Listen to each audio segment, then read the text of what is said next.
It's a trade-off that if you want to live simply and live free, you have to understand that you can do anything, but you can't do everything. Anytime you negotiate with someone, if you say, but you said blah, blah, blah, not too long ago, people will hold on to their identity and that congruence and consistency, even when it doesn't serve them. I think we all probably have things in our identity that we could expire right now, or that have expired and we should be letting go of. You know, the rotten food in the fridge. It's time to throw it out. That avocado's done.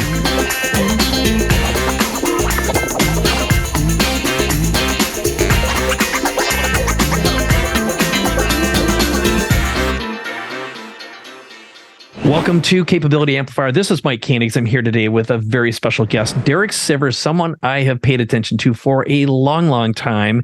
You may know him from CD Baby. You might know him from his TED Talks. You might know him from the Tim Ferriss podcast. But one of the biggest takeaways I have here is I didn't know about or didn't remember this big trust that you set up. It's one of the things that's enabled you to have the freedom you have. But if you want a simple, minimalist life that you love, Derek is just filled with great ideas. So, Derek, what's one big idea that you're walking away with from this episode? It's a trade-off that if you want to live simply and live free, you have to understand that you can do anything, but you can't do everything. You have to decide. Well said. Well, this, I guarantee you, will be an extraordinary and very different podcast than you're used to on this show, but you'll walk away with some big, big nuggets, and Derek will make you think through a very, very different lens.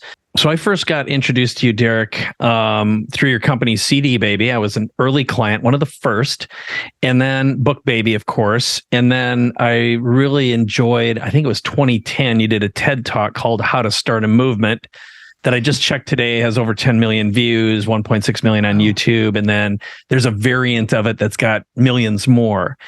So one of the things that you talk about often is that you're, besides being an author, a musician, a techie, a coder, DIYer, you're a self-described slow thinker. So I want to know what that is, and were you born this way, or is it something you developed?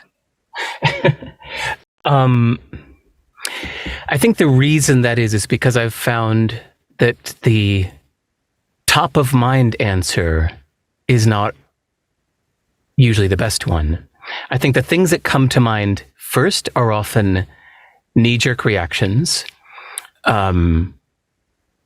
or they are answers that we've memorized from our past. You know, long ago, somebody says, what's most important to you? And long ago, you picked something, you said family, you know, and then you just start to identify with your past. We all have this need to be congruent with our past self. And so because you give an answer in the past, you remember that. And so next time somebody says, what's important to you? You say family right away. But you know, that might not be the real answer anymore. So I like to stop and think on any given subject, even if we're just having a conversation with friends. I very often, I stop and think. Or that's why I'm terrible in any kind of debate situation, you know, because somebody brings up something interesting, and in the moment, all I have to say is, and then like the next day, I know what I think about that, because I like to look at things from different angles.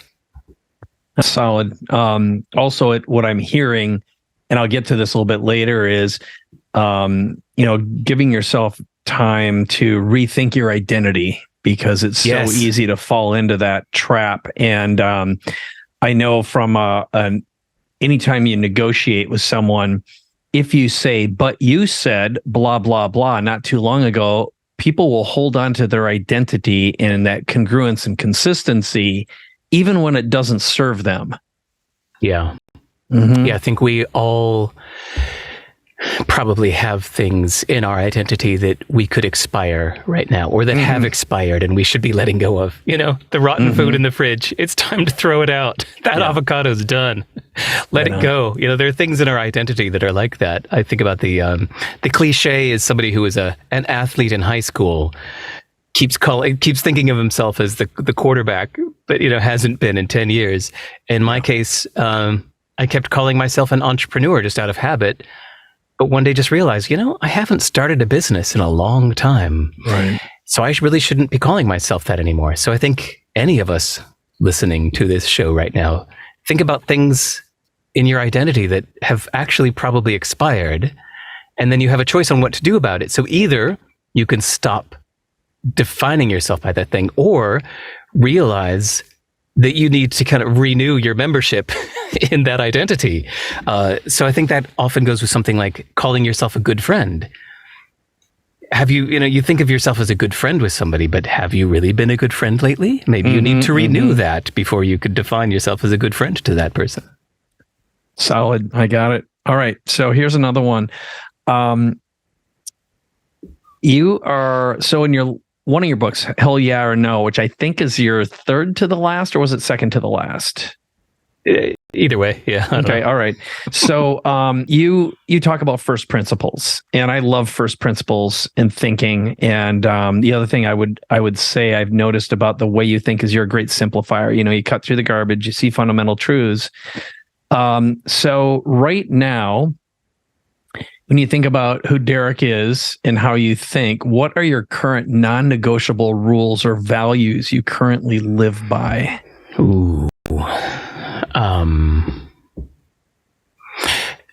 A value that to me just goes without questioning is I have a 10-year-old boy, and I'm very present for him. I'm in his life every week.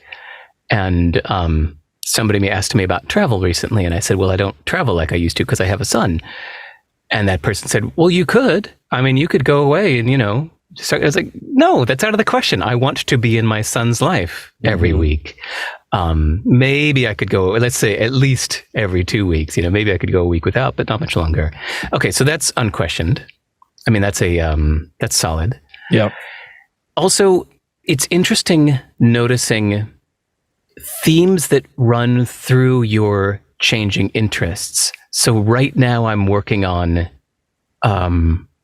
a subject I find fascinating called Useful Not True.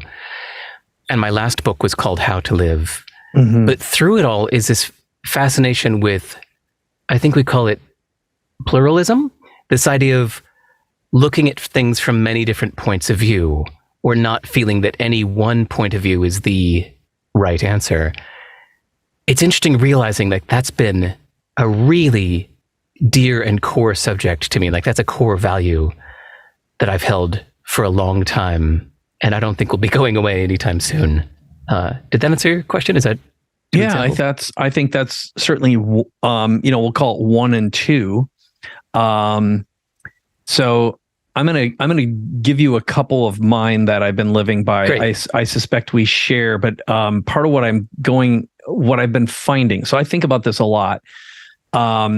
So for example, one of my rules are no a-holes. I often say if you got one turd in the punch bowl, everyone gets sick.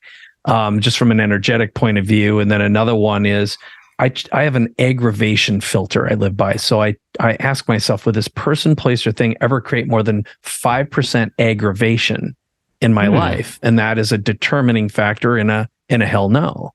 And another one would be if I feel antagonism, energetic antagonism. That's another one. I don't like to be antagonized. And then another one I have lately has been no homework. I like to make an appointment to get it done now. If you want something from me and it's important, let's do it together. I like improv. Okay. And I've found that whatever your values are, your non-negotiables, they can become your company culture. They also become who you attract and how you live. And that the more conscious that is, the higher quality your life becomes, where the hard no's enter. And that's why I asked, so clearly time with your son, a 10-year-old, being a great dad and being able to create those memories and experiences. But, when you look at your rule set now of, so you said, I'm not an entrepreneur. You haven't started something in a while. There's obviously some rules you live by, I would expect beyond your son. Okay. Yeah, I got some more good ones for you. So Good. it's funny listening to the difference between yours and mine. It sounds like you've got a lot more people in your life than I do. I'm far away in New Zealand, and I've made myself intentionally remote, especially for my kid's childhood. I just wanted to be very present for him. Yeah. So I don't have a lot of people in my life, except, my email inbox, but that doesn't really count. Yeah. So mine are more personal growth instead of, yours sounded like a lot of interpersonal. So I always like doing the new thing, seeing the new perspective. I'm going with the pluralism, like I mentioned earlier. I'm fascinated with finding a new perspective to look at anything, whether it's a minutia problem or a mega topic. If I read a lot of philosophy books, and I'm fascinated when somebody presents a whole new way of looking at something that's been in my life for decades, and now they're presenting a new way of looking at it. That's one of those, mind-blowing moments. I go, so whoa! What's a recent one that you've been exposed to and you've adopted that's becoming a current mindset, for example? Okay, it's half adopted, but there was a fascinating little book I highly recommend to almost everybody called The Courage to be Disliked. It was written in Japanese and then translated. So it's got an unusual format. It's a dialogue between a cranky student and a calm, wise sage. But the sage, the author, is channeling a psychologist from Austria named Alfred Adler, I think Austria or Germany, who was a contemporary of Sigmund Freud's. But whereas Freud's reputation grew through time, Alfred Adler's reputation just kind of faded. So he's been pretty obscure. So the author of the book, Courage to be Disliked, is channeling Alfred Adler, but putting his philosophy into the mouth of a wise sage meeting with a cranky student. So it's a dialogue between the two of them. And okay, so that's the context to say the fascinating reframing was saying that everybody's life is their own task, that almost all interpersonal problems come from you trying to interject yourself into someone else's task or someone trying to get you to take care of their task. But even when he says the courage to be disliked, the book, by the way, is not about that. Don't think that you're going to read a book about being disliked. That's just one of maybe 30 different subjects in there. And for some reason they made it the title. But yeah, he said that, even what somebody thinks of you, that's their task to deal with in life. Somebody else's happiness is their task to deal with in life. Like things that they need, that's their own task. And I forget why he calls it task, but I just found that fascinating to suddenly reframe the things that people were asking of me or expecting of me or wanting me to say. Even, somebody expects me to say a certain thing. Somebody sneezes and expects me to say bless you. Gets upset if I don't. That's your task to manage your expectations. That's not my fault that you were expecting me to say bless you after a sneeze. I didn't grow up in a family that does that. So that was just one example that comes to mind. Great book. That's great. And it's Ichiro Kishimi and Fumitaki Koga are the authors. I just looked them up. I put it in the show notes already. So I'm just like you in that regard. I never say it. And anyone who for a long time, my wife actually looked at me expecting it. I'm not going to do it. It's stupid. It doesn't make sense. And if you measure my love based upon whether or not I'm saying God bless you, you've got something to work on that's not mine. So and so that could be Go ahead. I've got one more for you. I find the philosophy of minimalism for me runs in way more than just stuff in the house. I just find it so often with, how I write, I just think it's so important to eliminate every word that doesn't need to be there. Yes. I do a lot of computer programming, and in my code, I try to eliminate every line of code that doesn't need to be there. If you look at my website and you do view source so you can see the HTML source code, you'll see I wrote it all by hand because I don't like the way that tools like WordPress spit out hundreds of thousands of lines that are unnecessary. Yeah. That just bothers me in a visceral way. But even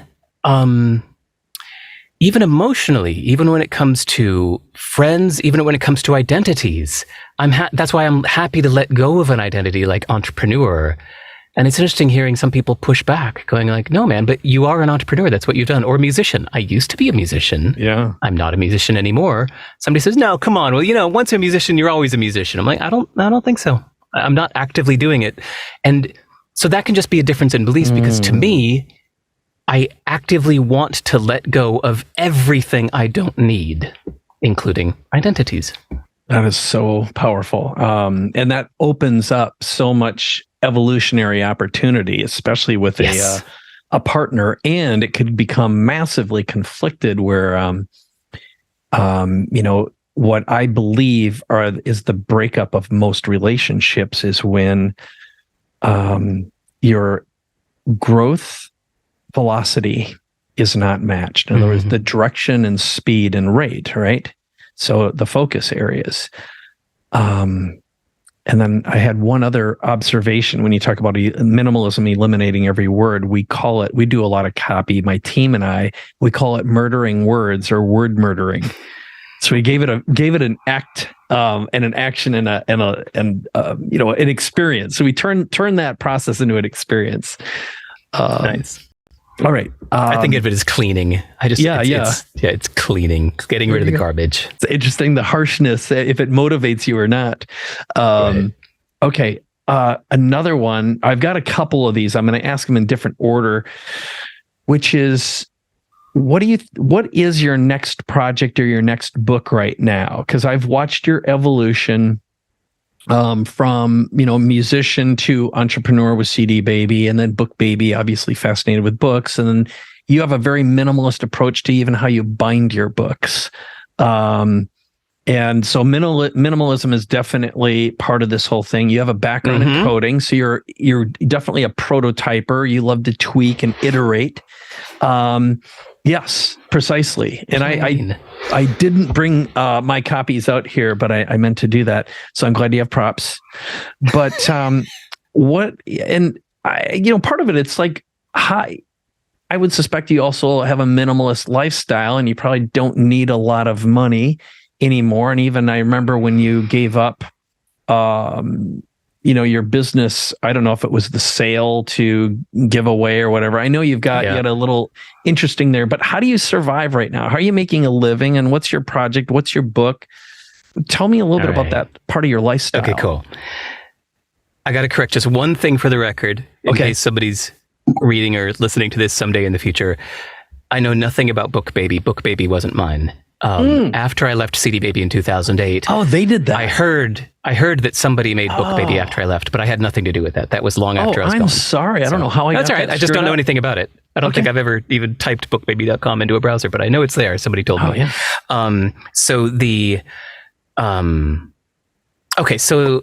now let's go for when I sold CD Baby in 2008, for context, CD Baby was already profitable. I know it can be crass to mention exact numbers, but maybe it helps your audience.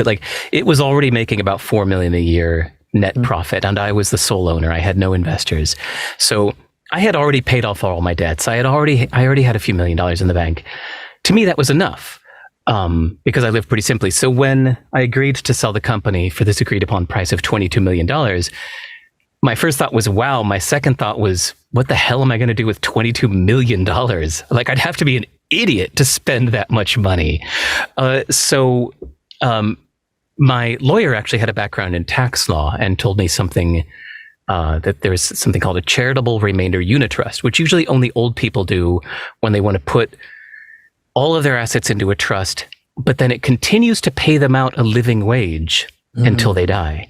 So I wish I could have set the living wage down to 1%, but the minimum the US government lets you set it is 5%. So I transfer the ownership of the company into the charitable trust.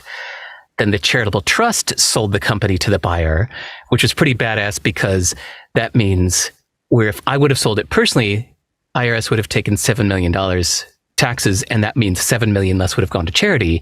But because I transferred the company into the trust first, and it was a charitable trust by definition, the entire $22 million is going to go to charity, right? So then now my only source of income is twice a year I get 2.5% paid out semi-annually from the charitable trust. That's my only income. So that's why everything you see me do since then, whether it's selling my books or whatever, I just give it all to charity. I'm like, I don't even want it. That 2.5% semi-annually is all I want. It's all I live off of. So that's where my money comes from. Yeah. As far as what I'm doing, you asked about my next project. How about that? I am stepping through your questions in reverse order. This is fun. So you asked about my next project. I am fascinated with the subject of useful, not true, meaning over and over and over again, for decades now, I've found that I choose to believe things based on whether they're useful for me to believe, not whether they're true. And the simplest example of this is that if you are learning something new, or even maybe getting better at something you know already, but you need to learn more, it behooves you to believe that you have a lot to learn, that you have a long way to go, that in fact you're just a beginner. The beginner's mindset is a good thing to believe when you're learning, so that your cup is not full. Mm-hmm. But when it's time to get on stage and perform, it is beneficial to believe that you got this, that you're awesome, that you're great, that the audience is going to love you. And then that confidence can be self-reinforcing. So those are two opposite beliefs that you can hold just moments apart or days apart from each other. And somebody could rightfully point out, but that's not true. It's not true. You're not a total beginner, or it's not true. You're not a total expert. You say, no, but it doesn't matter if it's true or not. What matters is if it's useful for me to believe. So I just found this thread coming up again and again and again in so many aspects of life, including the opposite. When friends would tell me a sob story about their life, like, my mother abandoned me. And I'm like, wait, hold on. That's abandoned is not an active verb. What actually happened? Well, when I was 7, she got remarried, and so I lived at my grandmother's house. I was like, well, how far away is your grandmother from your mom's house? 5 miles. I'm like, okay, so the fact, what actually happened is your mother probably thought that you would have a better upbringing at your grandmother's house 5 miles away from where she was. Was she working 2 jobs? Yes, she was. Okay, so that's not abandoning. Like, sometimes we need to take these stories that we tell ourselves, like, I'm not attractive. I've never been attractive. It's okay. Well, why are you saying that? Well, my ex told me I'm not attractive. Okay. Maybe your ex was upset about something else that day. I think truth is something that we can use. We can either unravel it or just ignore it for certain beliefs that are useful for us. And then all that matters is the good judgment on where you want to go in life. Because a common objection now is will say, so you're saying somebody could just choose to believe that all people that don't look like them are subhuman and should be killed. Like, that's clearly not the point. That's a different issue of where you want to go. That's like saying, if you're teaching driving, you don't need to constantly address the fact that somebody might drive this car into a crowd of people. You can't, that's a different issue if somebody's going to be a psychopath and out to harm people. But so my next project, I believe, is a book called Useful, Not True, Whatever Works for You. Which is, to me, it's, Mike, you mentioned like my other books. All my other books have been sharing things I already thought or knew. This is my first one that's really like a discovery for me. Like, I felt like diving back into this subject that's fascinated me for years. So I'm learning as I go too. I'm reading a lot of old philosophy books, and it turned out that this idea of useful, not true is a school of philosophy called pragmatism. So right now I'm reading 5 books about pragmatism and learning what others have said about it already. And it's a fun process. Hey, this is Mike Koenigs. Sorry to interrupt the podcast, but if you're an action taker and ready to transform and reinvent yourself and your business, go to connect2mike.com to learn more and book a conversation with me right now. All right, back to the episode. That's great. Well, that's a perfect segue into my next question, which I was going to ask you about inspiration. And my suspicion is creating versus consuming. How much of your time do you spend creating versus consuming? And you already mentioned what you're reading right now, but I'm curious, like, what you're reading, What podcasts do you consume? What movies do you watch? And where's your consumption to creation ratio? I think it changes. There have been times when I'm head down in writing a book where I just take in nothing new. I don't even read new books. I don't listen to anything. All I want to do is get this information that's inside of me out. And so I don't want any new information. But then there are times like right now where, I woke up at 6 a.m. yesterday and I just, I got up to pee and then I got right back to bed and I sat there reading for 6 hours, reading these books about the philosophy of pragmatism. And that's something that ordinarily I wouldn't do. But right now it's like I'm researching for my next project. So I'm taking in a lot, but I try to keep it high quality. I think I go to Reddit like once a day for like 3 minutes to watch some funny cat videos or whatever. I'm really into the podcast called Econ Talk. I think it's Russ Roberts. I never would have expected Econ Talk. I thought it was about economics, but dude is talking about the meaning of life and talking with some really interesting thinkers on the subject of the meaning of life. He's really, really fascinating. And I only know about it because he just wrote a great book called Wild Problems, I think it's called. It's at the top of my book list. If you go to sive.rs/book, well, then near the top it's definitely the word wild. I think it's Wild Problems. Yeah, this guy is fascinating. An American that just moved to Jerusalem, Israel, to be the president of college there, and is just so thoughtful, and his podcasts are so good. He asks really interesting questions. So that's the only podcast I've been listening to lately is Econ Talk, because I go on like a 90-minute walk in the forest most days. So I listen to it when I do that. Oh, yeah. Good idea. Good idea. And how about what are the last 3 movies you watched that have been particularly fascinating or motivating or got you thinking? I don't know if I'm going to have any. I think the only time I watch a movie is with my kid. So now that he's 10, I'm going to show him Kill Bill because he's fascinated with samurai swords. And I'm like, you know what? You're ready. So I know it's super violent. A lot of curse words, but I think he's ready for his first Tarantino. Inspiring, all that. No, it's like, to me, I don't read novels. I don't read fiction so much in book form because I like to get my fiction in the kind of the full thing with the sound and the visuals and the cinematography and all that. I really kind of nerd out on cinematography and sound. So I don't think I'm usually inspired by movies. They're usually a release and they're almost entirely just with my son. Okay. Sorry, no good answer for you there. No, that's fine. More of a curiosity. Again, my goal in interviewing you has been to understand how you think, because when I look at your body of work, what you write about, how you write, I was like, okay, what made this guy this way? And because you are what I would consider a rare bird,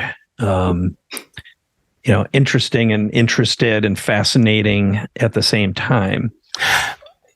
Our mutual acquaintance, Tony Robbins, was a massive influence on me. I just reread Awaken the Giant Within for the first time since the 90s. And to me, it's like reading the Bible. It's like, it blows me away. Sorry, by that I mean, I'm amazed at how much of who I am and what I believe and how I see the world was shaped by reading Awaken the Giant Within when I was 19 years old, and again when I was 22, and again when I was 25. I read that book so many times and ingested a lot of Tony's like power talk and things like that back at a very formative age in my late teen years and early 20s. And then I just take it for granted. So that's what I mean by reading the Bible. So, right. So I think if you were raised Jewish or Muslim or Christian or whatever, there's a certain set of beliefs that you just take as given. You don't think of them even as opinions. You just think of them as, like water is wet, gravity, makes things fall to the earth. Rereading Awaken the Giant Within by Tony Robbins made me realize that, this is where I got those. This is why I think that way. That's right. It was because of this. So that's a huge part of who I am.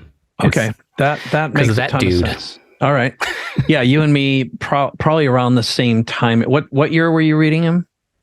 90 through 92, 90, yeah, 90. Okay, yeah. My big moment, I think, was around 95. I had a personal crisis and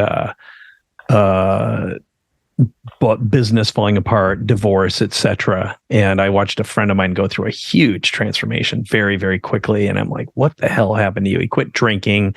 He wrote a book. He became a best-selling author, started speaking, and, it just completely changed. Quit eating meat, quit drinking alcohol, the whole thing, became a vegan. I'm like, what the hell happened to you, dude? So I was like, I need some of that because I was going through a horrible time, and I would agree. And that's where it led to folks like Deepak Chopra, Wayne Dyer, that whole lineup, Neil Donald Walsh, that group of folks. So back to you, Bob. Next one then. I'm curious right now, from your daily routine, fitness beliefs, nutrition, what do you do with your body and your mind, meditation, etc.? What's a typical routine for you? I don't have a way of easily turning the camera to show you, but right next to me is my computer desk where I do all of my writing. And then right next to it, just, 1 meter away, it's 4 feet away, is a squat rack with my barbell and all the plates. Oh. And I did that out of necessity because I had nowhere else to put it when I moved into this house. But I love it. I love that I'm right next to it. So usually that, if you do any powerlifting, and by which I mean not for bodybuilding's sake, but just for being strong, the usual way to do it is you do 5 reps of a heavy weight and then you stop for 3 minutes or so. 3 to 5 minutes. You just sit around and wait. And then you do 5 more reps. You put it down, you sit around and wait. And you do that 5 times. So 5 reps of 5. Then I read Pavel Tsatsouline, I think is the way you pronounce his name. He's the kettlebell guy. Yep. He said, studies have shown that ideally, the ultimate ideal resting time is 15 minutes in between sets. But he immediately just, said, but that's just not viable for anybody. You're not going to sit at the gym for 6 hours. But I was like, wait a second. The gym is right next to my desk.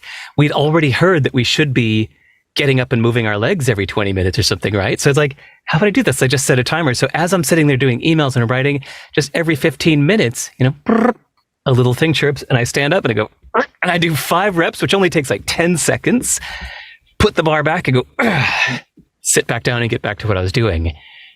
And it's so cool to now I feel like I never have to put aside time to go to the gym. It's just 10 seconds every 15 minutes. That's my favorite recent hack. Other than that, I live in gorgeous New Zealand, specifically in a not gorgeous city named Wellington.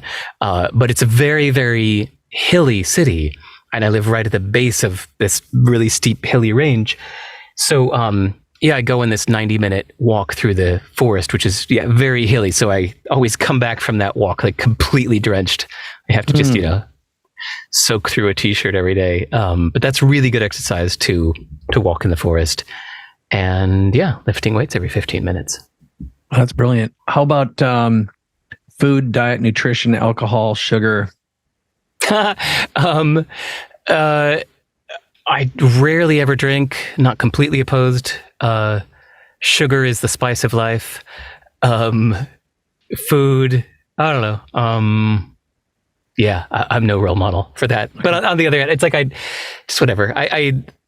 Tim Ferriss, I think, advised once to pick a healthy meal and stick with it. So every morning, I take a can of black beans, pour it into a huge bowl of baby spinach, sprinkle alfalfa sprouts on it, and sometimes a little shredded cheese, and sometimes a little peanut satay sauce. And that's my breakfast every morning, and has been for almost 9 years since I moved to New Zealand. So I have, this big bowl full of vegetables, sprouts, and spinach every morning. And then, just like a lean chicken sandwich or something like that. I don't know, whatever. Yeah, simple. And meditation, any particular mental practice? Nah. My life is very unhectic as it is, so meditation is not my top priority. All right.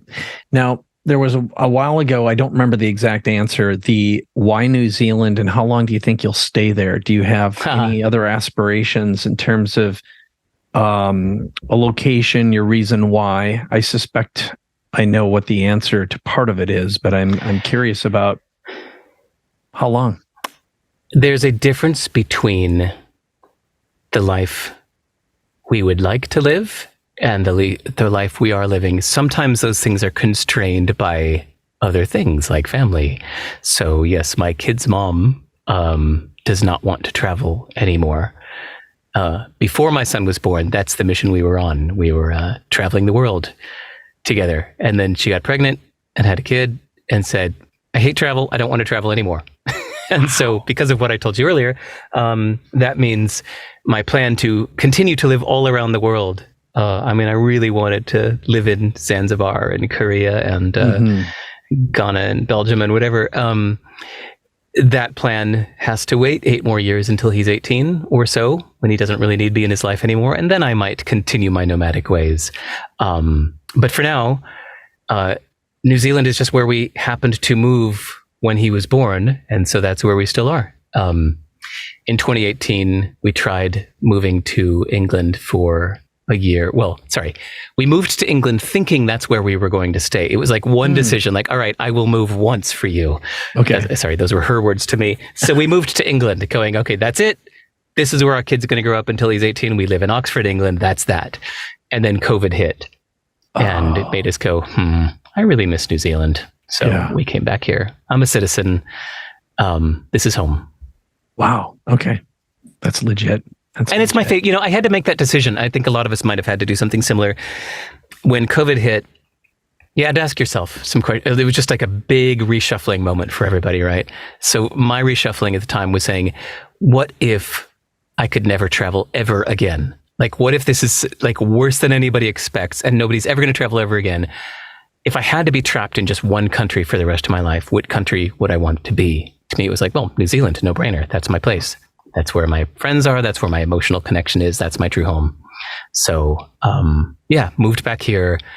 I was living an international life. I used to have a home in Singapore and Portugal and all that. So I let all of that go. So now I'm just 100% New Zealand.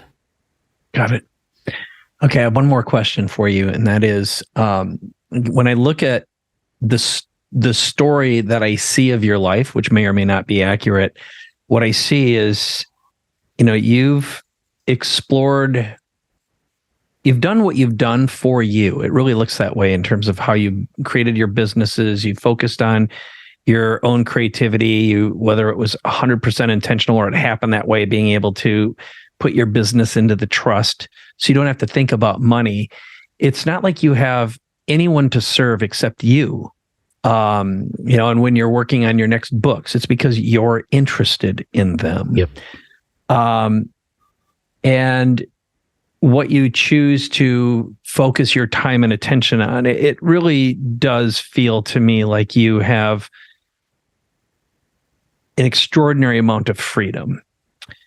And with that, I'm curious if you have advice for someone who's like, oh man, I really want to move in that direction. So for many people, it's how do you achieve financial freedom? How do you achieve passive income so you don't have to think about it anymore? And not everyone has an opportunity to, build and sell a business at a young age and sell it for $22 million and shift it over. And also choose the discipline to live minimally. So inside of here, I'm not exactly sure what question to ask, except you've chosen an idyllic life that's very on purpose. And through your lens of saying, oh man, I assume for you, it looks and it's like, it's simple to get here. But for someone who wants to achieve a high degree of simplicity, independence, and freedom like you have, what advice do you have? You got to understand the trade-off. You've got to cultivate the mentality of POMO, proud of missing out. You have to rock that swagger of knowing that, like, that's right, I'm never going to do this thing, XYZ, whatever it may be. And that's all right. You have to call it whatever is your definition of the opposite of FOMO, fear of missing out. You really need to cultivate that, to say yes to less. You need to say yes to almost nothing. You just say no to almost everything, to have that confidence that, well, the confidence, the vividness of mission, to know that, to constantly remind yourself at every decision moment, 100 times a day, that my mission is simplicity. My mission is freedom. My mission is to be unbraided, unbound to other things when possible. So these can be tiny, tiny little decisions over and over again that you make, even like how you organize your business, even if it's just 3 people, or even if it's just you. It's how you choose what tasks are yours versus you set it up so that's somebody else's task, not my task. And so in doing so, you have to let go of things, right? Like when I sold CD Baby, it was 2008. I was freshly minted. People now saw me as a successful entrepreneur. I could have gone to San Francisco and done the whole Silicon Valley thing, be an angel investor. I would have been hobnobbing with the rich and famous.